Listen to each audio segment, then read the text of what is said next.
The Trump administration planning to pay the family of January 6 rioter Ashley Babbitt $5 million in a settlement. Sources say the government would pay nearly $5 million to end the $30 million wrongful death suit filed by Ashley Babbitt's estate and the conservative group Judicial Watch. That lawsuit alleged negligence on the part of the Capitol police officer who fired a single deadly shot as Babbitt tried to breach the Speaker's lobby. In April of 2021, the Justice Department cleared Lieutenant Michael Byrd of criminal wrongdoing, finding no evidence that he didn't reasonably believe his actions were necessary to defend either himself or lawmakers fleeing the mob. ABC's Stephen Portnoy. U.S. Capitol Police Chief Tom Manger says the settlement sends a chilling message to law enforcement nationwide. Another study on sleep suggests it's best to get up right away. No matter what your alarm ringtone, doctors say you're better off skipping the snooze. A new study published in the journal Scientific Reports quotes researchers who say the minutes just before waking are the most important phase of sleep when rapid eye movements are at their peak. Snoozing interrupts that. Their advice, set your alarm for the latest possible time and then commit to getting out of bed the first time it goes off. Sherry Preston, ABC News. In Louisiana, the manhunt continuing for 7 of 10 inmates who broke out of a New Orleans jail Friday. Just 3 escapees have been taken into custody. I'm Michelle Franzen, ABC News. He's coming. Here he goes. Surprise! Your table saw broke. Also, the warranty expired weeks ago, so you need to pay for a new one out of pocket. At Progressive, we know small business owners don't usually like surprises because they cost you money. But a good surprise that could save you money? Getting a commercial auto quote from Progressive. Oh, and the replacement part you ordered doesn't fit, so it's completely useless. What a waste. Surprise yourself. See if you can save in as little as 7 minutes at ProgressiveCommercial.com. Progressive Casualty Insurance Company and Affiliates. News Talk 610 AM and 102.1 FM. KVNU. 4:05 now at News Talk KVNU, and I'm Will Feelright with your KVNU News headlines this Monday afternoon, just ahead of For the People here on KVNU. Well, authorities have identified the 33-year-old woman who was fatally stabbed in a Riverdale apartment last Thursday. Riverdale police report that Scott Thomas Myers, a 39-year-old, attacked Stacy Nicole Scott with a knife at the Green Hill Apartments. Now, officers say they were dispatched to the complex at around 2:30 on Thursday following reports of the stabbing in progress. Upon arrival, they found the door to the unit locked and had to force entry. Now, once inside, they say they located Scott lying on the living room floor with several stab wounds to her torso and chest. She was pronounced dead at the scene. Now, police learned the Myers had fled through a window. Multiple agencies from Weber and Morgan counties were able to work together to locate Myers, who was arrested a short time later walking along Riverdale Road. Now, Myers was booked in the Weber County Correctional Facility on multiple charges, including murder. Law enforcement's primary witness claimed that he believed Myers and Scott had previously been in a relationship. And Brian Kohberger, the man accused of killing 4 University of Idaho students in their off-campus home, is set to stand trial this summer. Now, senior investigative reporter for Criminally Obsessed Ann Emerson, KOMO News, senior reporter Chris Daniels, and expert criminologist Jeffrey Ian Ross spoke in a documentary from the National News Desk ahead of Kohberger's trial. Now, the students were all murdered while they slept in their Moscow, Idaho home back on November 13th of 2022. The crime sent shockwaves through the small community of college campus. Now, the call to police initially came for an unconscious person. Officers with the Moscow Police Department responded and originally did not believe that there was an active threat. It wasn't until much later that police started looking at the incident in a different way, and a criminal investigation got underway. Now, the investigation eventually led to Kohberger, a criminology graduate student at Washington State University in Pullman, Washington, which is about 20 minutes away from Moscow. Now, Kohberger was arrested in December 2022 at his parents' home in Pennsylvania after a weeks-long search, as Kohberger's trial is set to begin with jury selection July 30th and opening statements August 11th. New evidence, including 911 calls recently released, are now painting a better picture of what happened that night. Now, if convicted, Kohberger faces the death penalty in Idaho.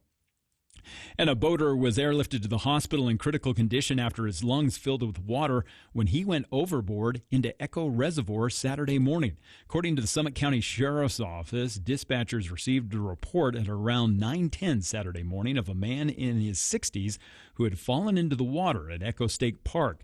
Now, he was reportedly fishing with 3 other people when he fell out of the boat. Sergeant Ethan Justinger with the Division of Natural Resources Division of Law Enforcement said that he was able to grasp the side of the boat but could not pull himself out of the water. Now, another group of boaters who witnessed the incident came over to help and were able to hoist him out of the water. They transported him to a boat ramp where medics were waiting to provide aid. Now, medics determined the man's lungs were filled with water. He was flown to the University of Utah Hospital in critical condition by an AirMed helicopter. Now, Justinger confirmed that the man is a resident of Davis County. He was reportedly not wearing a life jacket. Well, the clouds have kept temperatures cooler this afternoon, as we've only been in the mid to low 50s today. Tonight we'll drop into the high 30s. Looks like we will no longer see any possibility of freezing temperatures, but it got pretty cold this morning, especially in some parts of the valley that saw temperatures in the low 30s.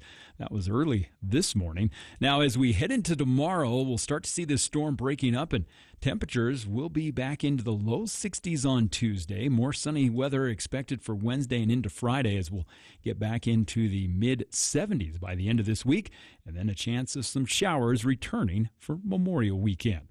And weather is part of the news brought to you by Napa Auto Parts. They have the oil brands for your vehicle: Schaefer's, AMSOIL, Mobil, Valvoline, Chevron, Royal Purple, all at their 5 locally owned and operated locations from Preston to Providence. It's Napa Auto Parts. And I'm Will Feelwright with your KVNU News Headlines. Do you have a nasty weed problem? We have the right person for you. Sir, you work for Logan Extermination, don't you? Can you help these folks get rid of pesky dandelions? Of course I can help. I am the Terminator. I will terminate those little yellow devils in your yard. Call me at Logan Extermination, 752-8450. Terminate your weeds and green up your lawn for only $45, based on maximum 5,000 square feet. Reporting the news that matters to you. News Talk KVNU, 610 AM, 102.1 FM, your number 1 radio station for news and talk. Building a home is one of life's biggest investments. You want it done the right way, the honest way. Edson Builders has teamed up with Innovative Home Finishes, 2 of Cache Valley's best, to give you a better home building experience. No cookie cutter designs, no cutting corners, just exceptional homes built exactly the way you want. And right now, you may qualify for a $20,000 first-time home builder incentive. Call 232-2680. That's 232-2680, or visit edsonbuilders.com. This Memorial Day weekend, Daryl's Appliance has the best prices for you. This is Jay with Daryl's Appliance. For a limited time only, enjoy extra savings with our exclusive mail-in rebates on Maytag, Whirlpool, KitchenAid, Cafe Speed Queen, and more. Why buy from Daryl's? Because we have 55 years of experience giving you the best service and prices. Save big this Memorial Day at Daryl's Appliance, located west on Airport Road. Visit us today and experience the Daryl's difference. KVNU's For the People with Jason Williams and Bill Walter. And it is Utah known as the fraud capital of the world. Not because we have more people committing fraud, but because we have so many people falling for it. Going beneath the headlines and connecting you to the newsmakers. The radio is a great way to get the word out to a lot of people in an emergency. So we thank you for your help and being a partner with us. For the People on News Talk KVNU, 610 AM, 102.1 FM. Online at 610kvnu.com and on the KVNU mobile app. Welcome to KVNU's For the People. Hour 1 of today's show is Monday, May 19th. I'm Jason Williams. 51 degrees here at the Radio Ranch, 4:12 in the afternoon. Temperatures just all over the place. Not that long ago that we were starting the show at nearly 80 degrees. But now we're back down into the 50s, which is kind of where we should be, really. That's a much better place for this time of year. Speaking of that, coming up, we have an update on the spring runoff, the snow melt, if you will, where things are at.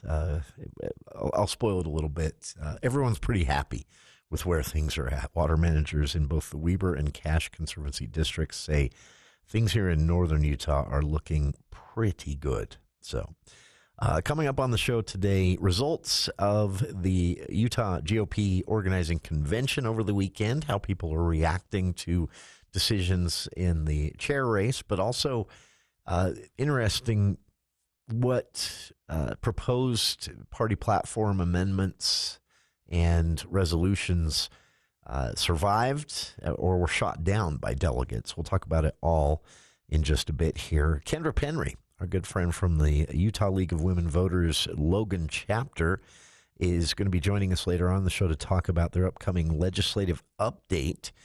This is a recap of the most recent legislative session, but also is looking ahead at some of the things that are already being discussed for special sessions, interim study, and the 2026 legislative session. And one of the big ones, of course, are some new laws going into effect that change some voting rules here in Utah. So the Utah League of Women Voters Logan chapter is hosting a legislative update and recap of the legislative session from earlier this spring and the effects on Cache Valley specifically. And that is coming up on the 21st, just a couple of days away. So Kendra will be with us to give you the details on that. These are always free events and always really educational, but she'll be able to tell us who they have coming in as a guest speaker and more. So it's a pretty cool thing to have a Logan chapter operating here. So again, coming up, we'll talk a little bit about the results of the Utah GOP organizing convention. There were some surprising decisions and some not so surprising decisions made by what was about 2,600 delegates, about half of the delegates that exist here in Utah for Utah Republican Party. Were on hand on Saturday, and they chose a new chair, they chose party leadership, and then they had a chance to weigh in on some changes, proposed changes to the party platform and more. We'll talk about that in a bit. Starting off here, though, your water update. One of the concerns this spring statewide is that you have half the state looking good, half the state looking bad when it comes to snowpack, reservoir levels, amount of water heading into the warm and usually pretty dry summer months. Also some concern over the fact that we have ticked up in our drought designation statewide, more so in the southern half than in the northern, but it hasn't been as wet of a winter and spring as we've enjoyed the last couple of years in a row, but still looking pretty good here in northern Utah. And one of the things that has everybody, I mentioned jokingly that it wasn't that long ago here on the show, was starting the show talking about some really warm temperatures, getting a 80-degree almost start temperature to announce on the show and more.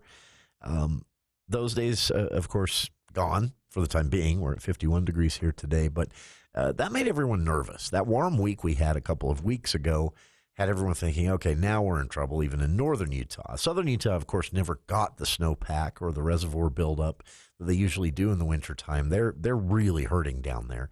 Some areas wrapping up the winter, the wettest months in the region, with 25% of normal snowpack to start with.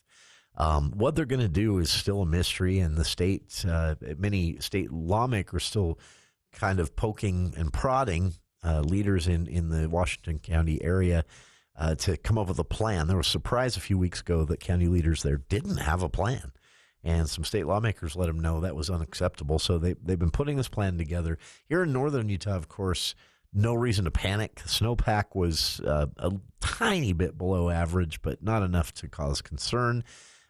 Unless things started melting off too quickly.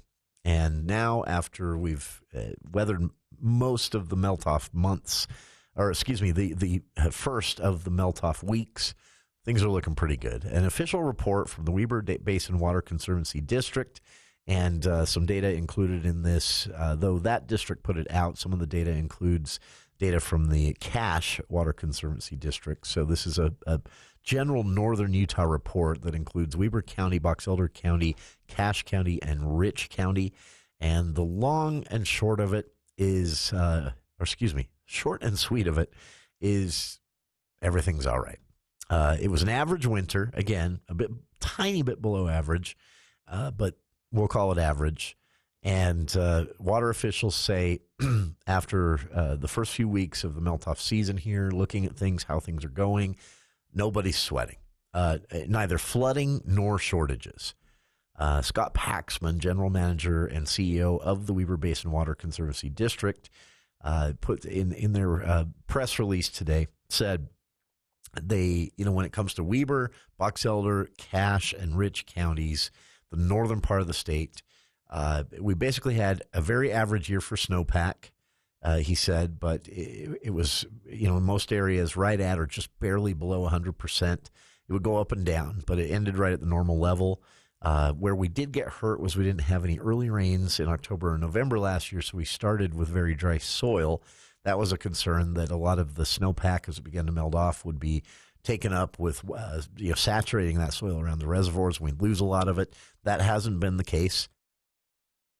Despite the record low soil moisture levels through the winter, once the ground thawed and the runoff started, the soil wetted up. I think that's a technical term. That's my word, not in the press release, because they don't use a word in the press release. They said that we got lucky, basically.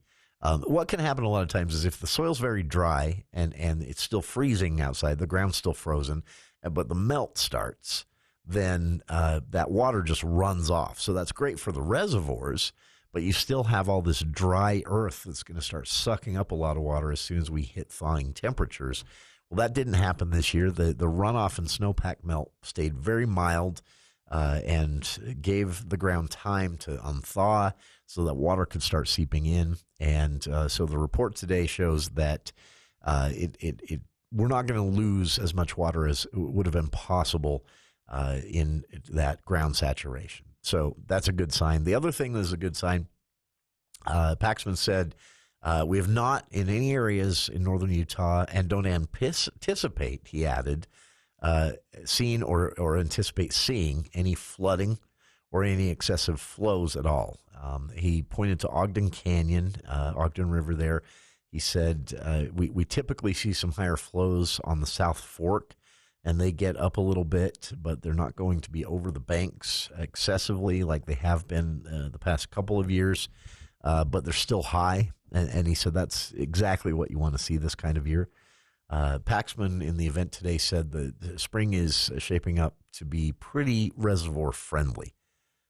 What he means by that, he said, we're looking like we'll fill all of our reservoirs except one. That's Lost Creek Reservoir. We'll probably not fill entirely.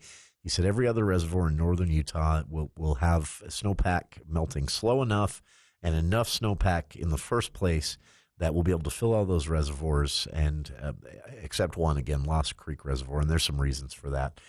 So he said we're in good shape as far as storage and water supply for this year. Now, of course, that can change if we don't get any of the additional moisture that we typically get in even an average year, and winter is late coming in, and so we are still very dry throughout the summer and into fall, even into October and November. He said we could see a situation where we're now, this year's still good, but we're now setting up a worst case scenario going into the winter for next year. So he said we're not out of the woods entirely on anything like that, and drought can be very unpredictable here in Utah. But he said we had some pretty good storms this spring, just last week, in fact, and a decent amount of rainfall over the weekend here in northern Utah. Not a huge amount, but decent. And he said, or here in Cache Valley, he said, overall, I think we're going to be in great shape. And again, this data comes from both the Weber, Cache, Water Conservancy districts, looking at all of northern Utah, Weber County, Box Elder County, Cache County, and Rich County. And again, the overall report is things look pretty good. The final bit of the report to that snowmelt, that spring runoff, he said we've had some good storms, and they've not only added to the snowpack, and in fact, we got new snow in the mountains just over the weekend, believe it or not. And he said they've not only added to the snowpack, but they've also kept temperatures cooler, coming in on a regular basis to keep things from getting too warm too quick. And he said overall we're in great shape as far as snowmelt goes as well. He said we will be relying on storage a little earlier than normal this year. which means the natural flow of rivers is going to be a little under what our demand is. So we'll have to start releasing from the reservoirs earlier, but those reservoirs again will be full. And he said we'll be drawing those down a little quicker than normal. So towards the end of summer, early fall, you're going to see reservoir levels lower than normal. But he said we do have a good supply when the reservoirs are full this time of year. And as we've seen, the snowmelt isn't happening too quickly. You avoid both flooding, which again isn't a concern here in northern Utah, and running out of snowpack too soon, also not a concern. So Paxman, though, said he does encourage responsible water use. Part of the event today, they spent a lot of time talking about getting people to realize that this is, these are multi-year cycles. Just because we had an average winter that was preceded by 2 great winters doesn't mean that what happens this year could negatively impact next winter. So he said if it happens to be a very dry summer and a very dry fall, that sets up worst case scenario for heading into next winter. And then if we get another average only or slightly below average winter, then you start seeing problems with that ground saturation start to compound. And then if that's followed by an early snow melt next spring, we could end up in situations where throughout northern Utah we're looking at extreme drought conditions and a real need to slow our water usage by early July. And he said all the conditions are there. It only takes a slight change in the weather, another heat dome setting in, driving all the moisture away from us between June and October. Throw all that in the mix, and we're back in trouble. So he said, despite the fact that we look good right now, they're encouraging everybody to still conserve as much as possible. They had a lot of reminders. There is no reason to be using your sprinkler system more than once a week right now. This time of year, as wet as it's been with the storms. In fact, I haven't run mine yet. It's been wet enough. I have some neighbors that have been running a couple times a week, just wasting water. Don't do that. So their advice, wait longer to water, as long as you can, until your lawn sees a little stress, in fact, and then go ahead and start watering once per week. So right now in northern Utah, it's not hot enough to need to water. There's been enough moisture to need to water. Outside of maybe if you've got a tree that's looking distressed, if you've got parts of your lawn already looking distressed, go ahead and water. But most people, he said, shouldn't be in that situation yet. Save that water for the heat of summer, July and August, when you have to get up 3 times per week to keep your lawn looking decent. So, which, yeah, we've all been there, right? So he said he hopes people are staying conservation-minded despite the rosy water outlook.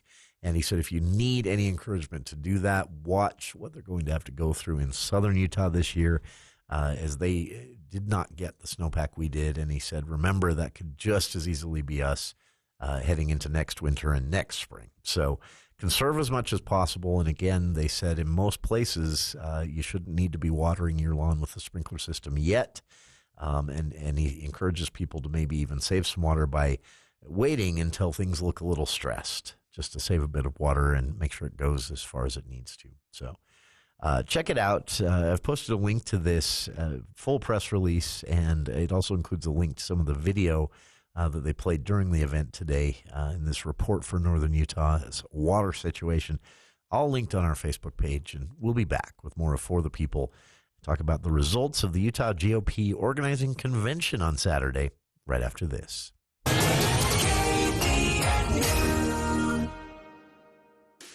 Here's what some of our patients have to say about how Red River has changed their lives. So before I started at Red River, I was having a lot of stomach pain. I was overweight, severe anxiety. I had been to multiple doctors. We had done tests, and no one could find anything that was wrong. And then a friend mentioned Red River, and I went and saw him, and it has changed my whole life. I'm sleeping through the night. I have energy for my kids. I've lost 30 pounds. No more stomach pains. I just feel really good. Our goal is to focus on imbalances that are driving your condition or symptoms, not just give you Band-Aid answers.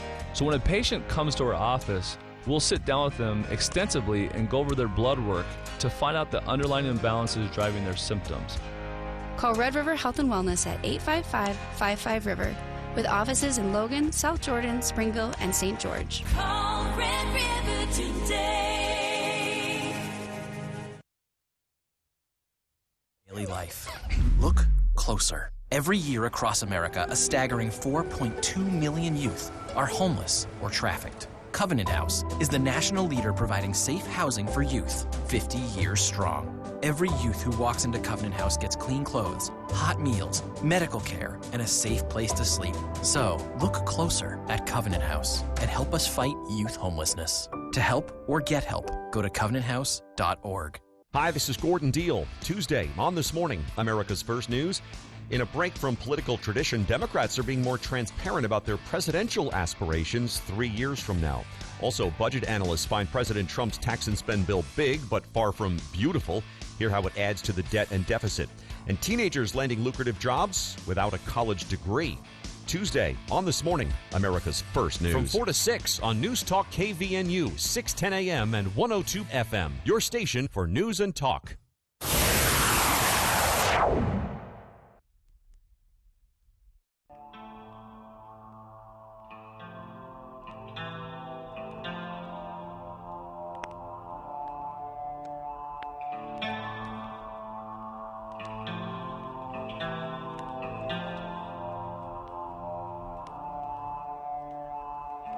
Welcome back to KVNU's For the People.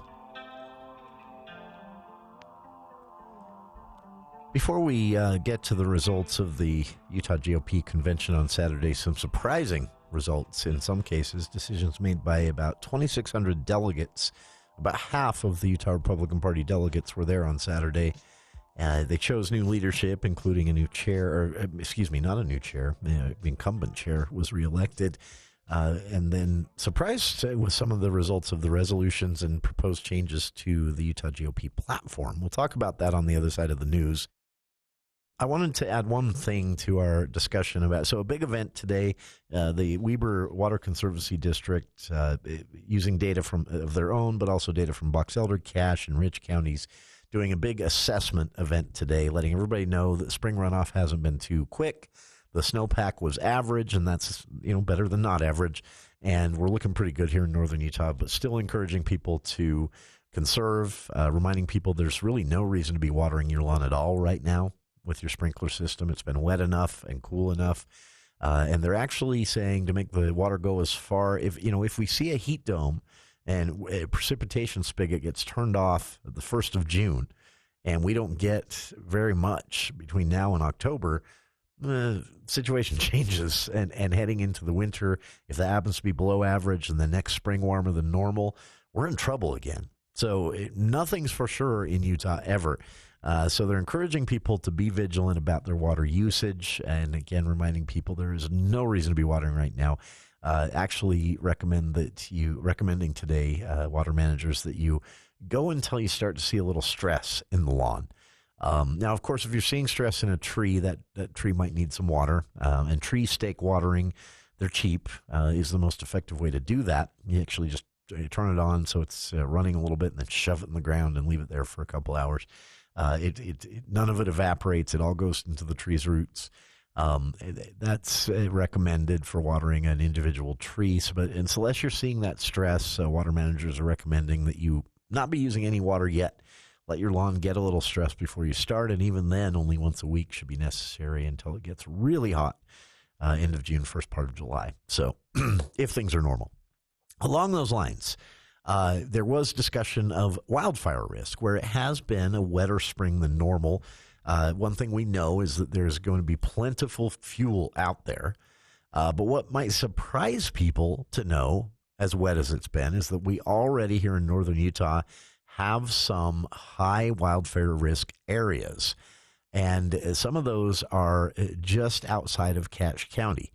Now, this time of year, with the fuel not yet having dried out but still being plentiful, it does take a high temperature ignition usually to get a wildfire going, but there is enough fuel out there. Wildfire managers want to remind everyone heading into the Memorial Day weekend, when a lot of more people are than has already been the case, which the canyons are pretty crowded lately. I don't know if you've noticed that. And it starts earlier every year, it seems like. The people are parking their RVs and more up there at the prime campsites. But a lot of people headed out this weekend to camp with their families. It's a tradition in my family as well. And so with that in mind, they want to remind people that though the odds of wildfire are lower this time of year, there is already a lot of fuel out there. And if you do ignite a fire that finds just enough dry fuel to burn, it will dry out the rest of the fuel quick enough to keep burning. So wildfire risk in some areas in the mountains around Cache Valley is actually already high. And of course, remember that when it comes to the overall risk assessment, if you're living on the benches of Cache County, you live in a high-risk wildfire area any time of the year unless there's snow on the ground. And that doesn't mean, again, that the risk of a wildfire right now is high itself, but you live in an area that is generally considered a high-risk wildfire area, and that's most of the benches of Cache Valley. So, again, things are pretty wet out there, and wildfire risk statewide is low. Here in Cache County, low. It is still a possibility. So they're reminding people to be vigilant when they go out there. By the way, the Utah Wildfire Risk team has a cool resource. Well, I don't know if it's a cool resource or a scary resource, but you can actually go in and look at wildfire history data and see when the earliest wildfires were in a certain area. And the earliest on record wildfire, it was in Logan Canyon, mouth of Logan Canyon. Earliest on record, this was in let me double check here, 1963 on June 3rd. There was a wildfire near the mouth of Logan Canyon. And it had been a small one, and the community with limited resources were able to get it out before it became problematic. But, yeah, that was June 3rd. It is a possibility. So if you're going out camping, just be smart. General rules, if it's smoking, you need to pour more water on it. Don't leave if it's still smoking. And then, of course, just be smart about where you're starting those fires and how high you're building those fires. Everything's pretty green still, and that's good when wildfire risk is concerned. But wildfire experts say there is a lot of fuel out there already. The grass has grown quickly with some of those warm weeks that we've had. Plenty to burn, and if a wildfire does ignite, it dries the fuel out around it pretty quickly and keeps burning. So just because it's green doesn't mean we can let our guard down. So be careful out there. All right. On the other side of the news, the results of the Utah GOP organizing convention. Few surprises in the leadership elections. We'll get to those, but some surprises in what proposed changes to the party platform or resolutions stating the sentiment of the party. Some surprises in which ones went down and which ones didn't. We'll talk about it all. The results of the convention on Saturday. After this look at the news with KVNU's Will Feel Right.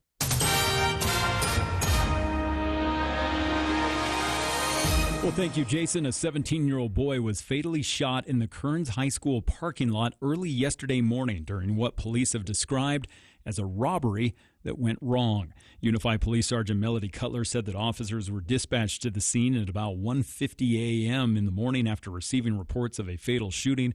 Investigators determined that an 18-year-old man was in the parking lot selling an unknown product when a vehicle carrying 4 people arrived. Now, Sergeant Cutler said the 2 individuals with guns exited the vehicle. The 18-year-old went to retrieve a gun from his own vehicle. As he did so, one of the suspects, a 17-year-old, approached and pointed a gun at him. Now, the 18-year-old fired his weapon while running away, striking the 17-year-old. The 18-year-old then flagged down responding officers. The 17-year-old was transported to a nearby hospital where he later died from his injuries. The 3 others in the suspect vehicle fled the scene before officers arrived. The 18-year-old was initially taken into custody but has since been released. And a 27-year-old U.S. Army sergeant is facing 31 felony charges, accusing him of engaging in an inappropriate online relationship with a 15-year-old girl from Utah. Thomas Richard Shipman, who has ties to Missouri and Colorado and is currently stationed at Tacoma, Washington, according to court records, was charged last week with 20 counts of sexual exploitation of a minor, a second-degree felony, and other offenses. Now, a 15-year-old girl from Beaver County met Shipman online in July of last year. year, and the two reportedly had been in communication almost every day since then, according to charging documents. Now, during the investigation, detectives reviewed numerous messages on several apps that the girl and Shipman used to communicate with each other over the months. In addition to expressing terms of endearment, investigators outlined in a 22-page affidavit sexually explicit conversations that Shipman engaged in with that teenager, as well as inappropriate pictures that were exchanged back and forth. Now, after the girl's parents discovered what was happening and went to police back in March, communication with Shipman was cut off, but he allegedly continued to send her messages, including some related to her school activity and attendance. And a pair of extremely valuable vintage comic books were stolen from a West Valley City comic book store last week. Now, the comics were stolen from the Nerd Store that's located in the Valley Fair Mall. The two issues were graded issues of Amazing Fantasy number 15, which marks the debut of Spider-Man, along with the Avengers number 1, which were from 1962 and 1963 respectively. Now, while it's not known exactly how much the comics were being sold for, recent pricing data, though, would suggest that they price range around $60,000. Now, according to a Facebook post from the Nerd Store, a $20,000 reward is being offered for anyone with information that leads to the recovery of the comic books or the arrest of a responsible suspect. Well, weather-wise, going to continue to see a few clouds overnight as temperatures have been in the mid to low 50s today. Tonight will drop into the high 30s. Little warmer weather coming for tomorrow with a small chance of showers again, with temperatures expected to be right around 63 for Tuesday. Then we'll see sunny skies returning for Wednesday into Thursday and Friday. Temperatures eventually warming up by the end of the week to around the mid-70s before we'll start to see a chance of some showers for Memorial Weekend. And weather brought to you by Whole Tree Care, where right now you can still get 10% off your tree and shrub trimming from Whole Tree Care. Give them a call at 760-6587. And I'm Will Feelwright with your KVNU News headlines.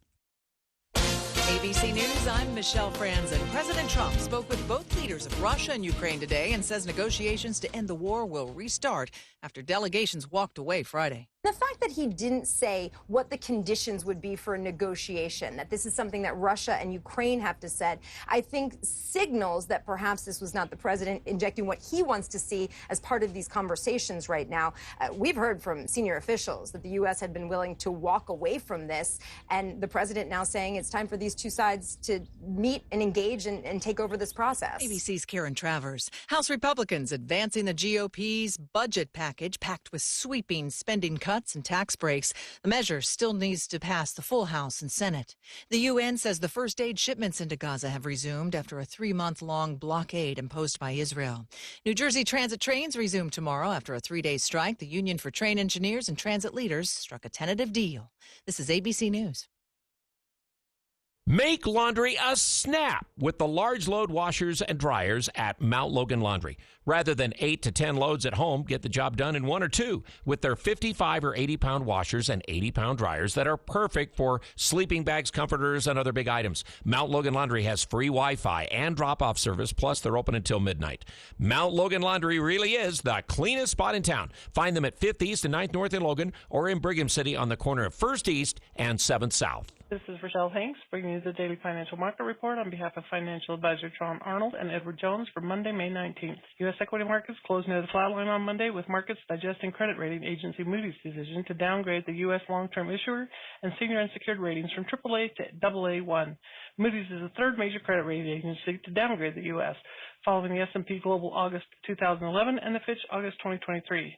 The S&P 500 and the NASDAQ were little changed today, while the Dow closed higher by 0.3%. Leadership favored defensive sectors, with healthcare and consumer staples among the top performers, while growth sectors such as technology and consumer discretionary, along with the commodity-sensitive energy sector, were among the laggards. Longer-term bond yields opened the day firmly higher, but ticketed lower as the day progressed, with 10-year Treasury yield closing little changed at around the 4.45% mark. Today, U.S. equities closed higher. The Dow closed up 137 points to 42,792. The NASDAQ closed up 4 points at 19,215, and the S&P closed up 5 points at 5,964. And in the bond market, 10-year Treasury yields are trading at 4.45%. In stocks of local interest, Auto leave is down 4 cents to $101.99. Chevron is down $1.90 to $138.49. Home Depot is down $1.40 to $379.38. Kroger is down 11 cents to $68.96. Nucor is down 34 cents to $115.82. Walmart is down 12 cents to $98.12. And Meta Platform is down 9 cents to $640.43. In commodity markets, the price of crude oil was flat at $62.05, and the spot price of gold was up $48.10 to $3,235.30. This has been today's Financial Market Report, brought to you on behalf of Edward Jones, member SIPC, and financial advisor Tron Arnold, serving individual investors with personalized attention and financial advice at 135 North Main in Logan. If you would like additional information, please contact any of our 11 Edward Jones offices in Providence, Smithfield, and Logan. Daily commentary is also located on our website at edwardjones.com. One day, one massive parking lot, thousands of deals. It's Cache Valley's biggest garage sale, June 21st, 8 a.m. to 3 p.m. at the Eccles Ice Center parking lot. It's the ultimate community yard sale with bargains galore and a kids' fun zone, food vendors, and thousands of deals to be made. Bring your stuff or bring your wallet. Whether you're a family looking to declutter or a business ready to unload inventory, there's a space for you. First come, first served. For details, sign up, and payment information, go to CacheValleyGarageSale.com. It's Cache Valley's biggest garage sale, June 21st at the Eccles Ice Center.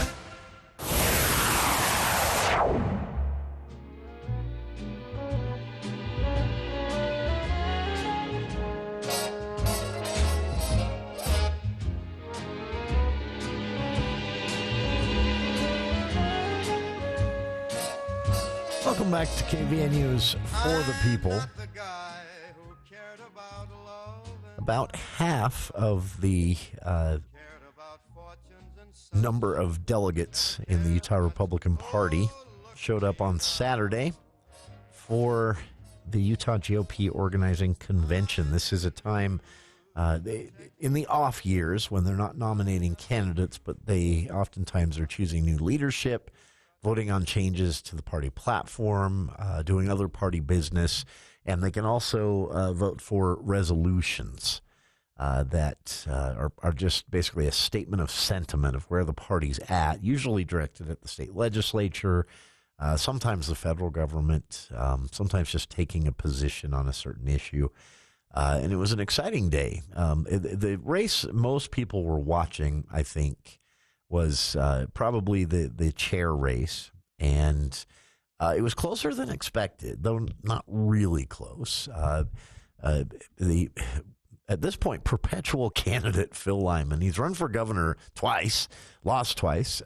He is sued 3 times and lost each one of those, and then in this case just ran for chair and lost that. Every time he's lost, it's been rigged. It's all rigged. Every big conspiracy against him. Surprisingly, this time when Phil Lyman lost on Saturday, he did not say that. To his credit, Phil Lyman, I think, did the first statesmanly-like thing he's done as a candidate so far, which was to say, look, I don't hate Rob Axon, the guy who won. We're friends, in fact. We've worked together very closely. We'll continue to do so. And these races are what parties are about. This was a defining moment for the future of the party. Now, Phil Lyman's supporters are not as congenial about his loss on Saturday. They're very angry. And in fact, a lot of pledges, especially on Twitter, after the results on Saturday, that they're all leaving the Republican Party. But the results were a resounding win, 52% to Lyman's 47%. Roughly 170-ish votes between the two. But when you're talking 2,600 votes total, that's a decent win for Axon. But Rob Axon, incumbent party chair, wins re-election against his challenger, Phil Lyman, on Saturday.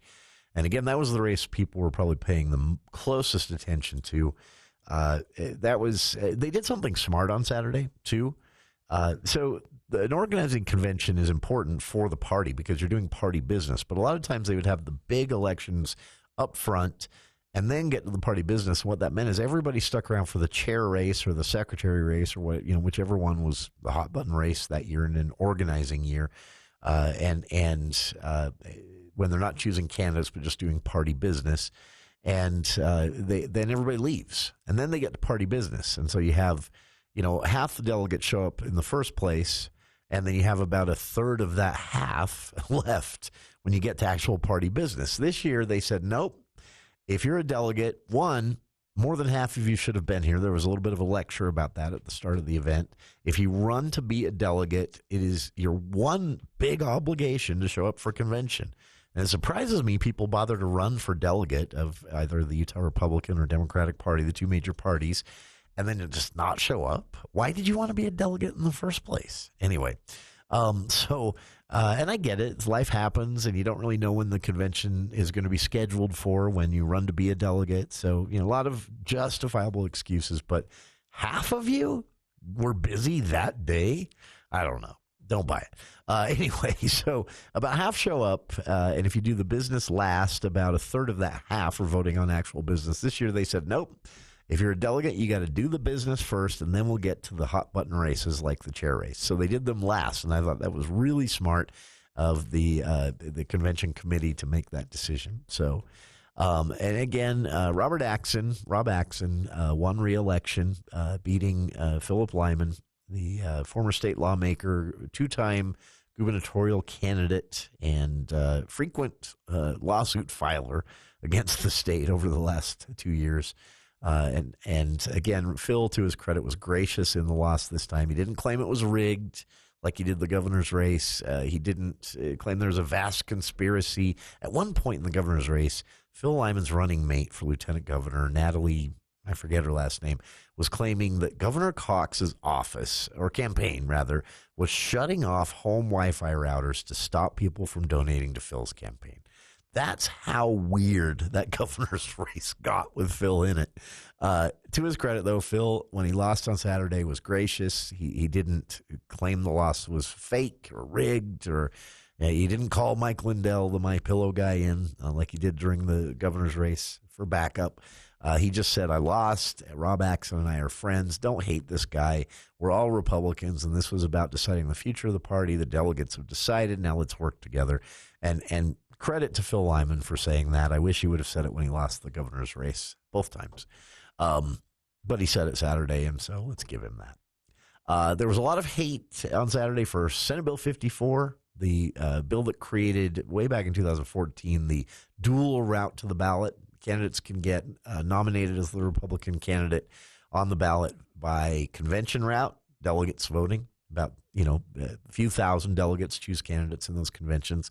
A direct response to that low number of people choosing the candidates for the party was Count My Vote, which was about to be successful at completely ending the caucus convention system here in Utah more than a decade ago. To get them to stop their signature gathering and ballot initiative, the legislature said, let's compromise. If you'll shut down your effort to do away with the caucus convention system and join us to help craft a hybrid of sorts, we'll do it. And they all agreed, and they came up with Senate Bill 54, which basically says the caucus convention system still exists. Delegates get to nominate a candidate, but candidates can also collect a number of signatures in certain Senate districts, depending on what they're running for. It's a lot. It's not easy to do.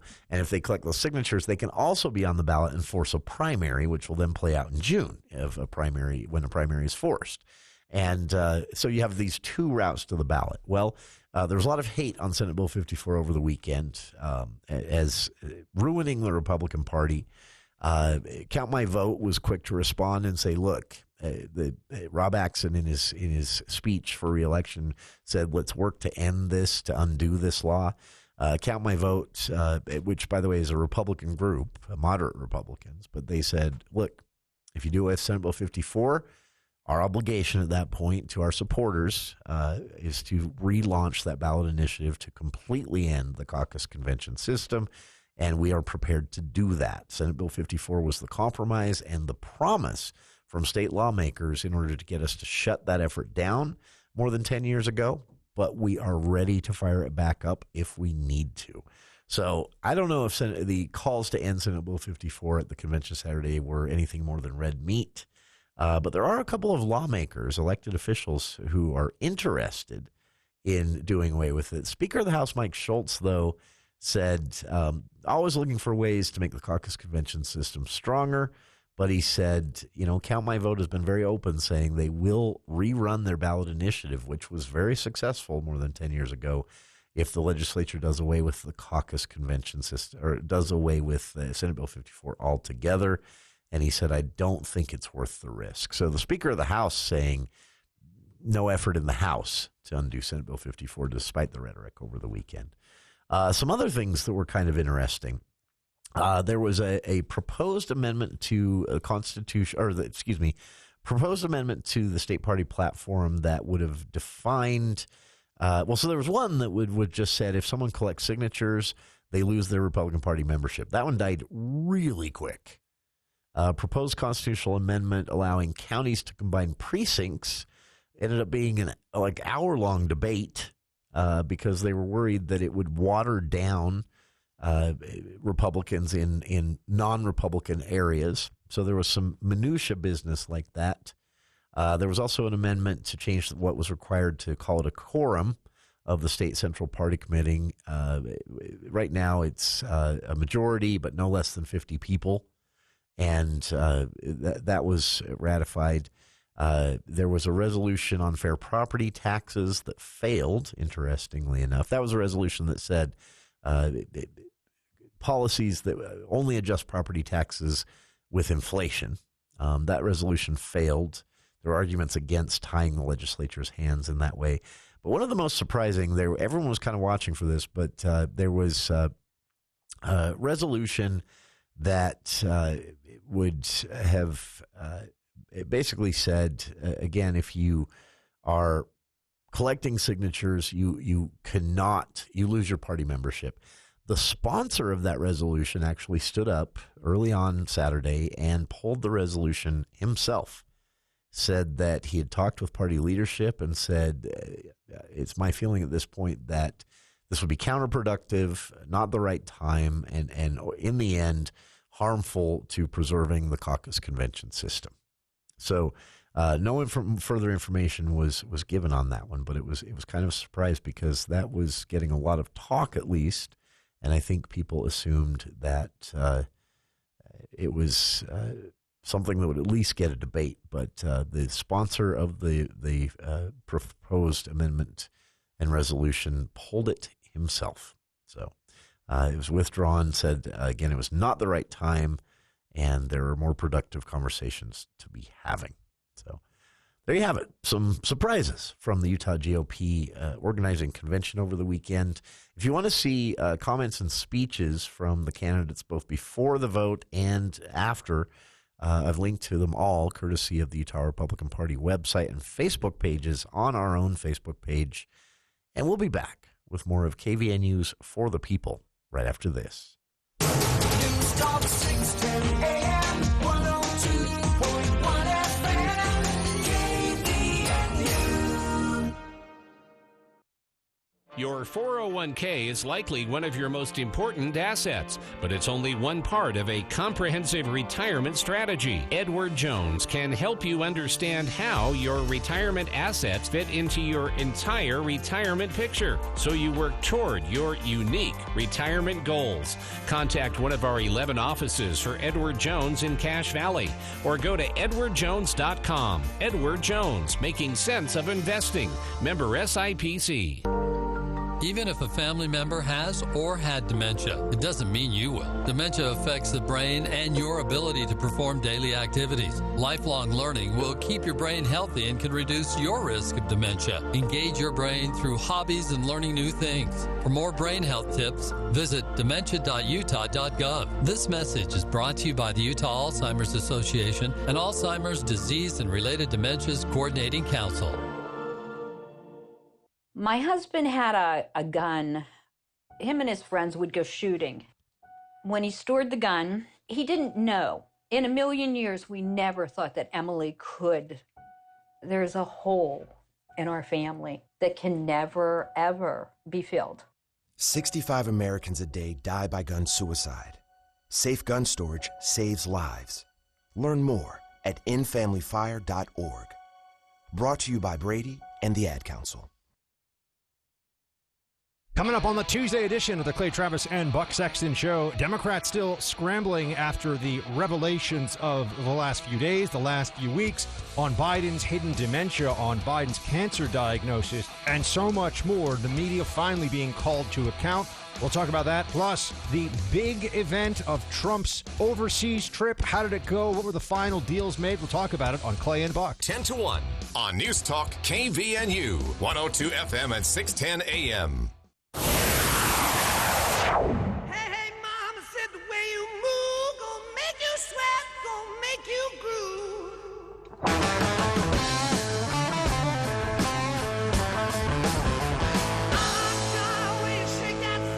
Welcome back to KVNU's For the People.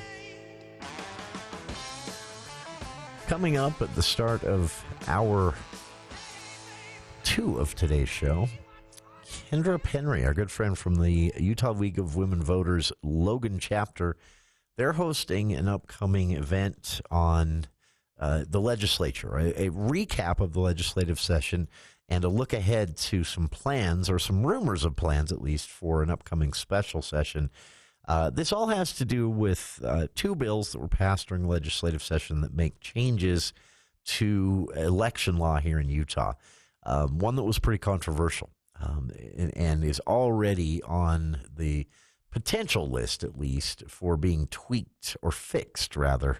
They say tweaked. You should say fixed.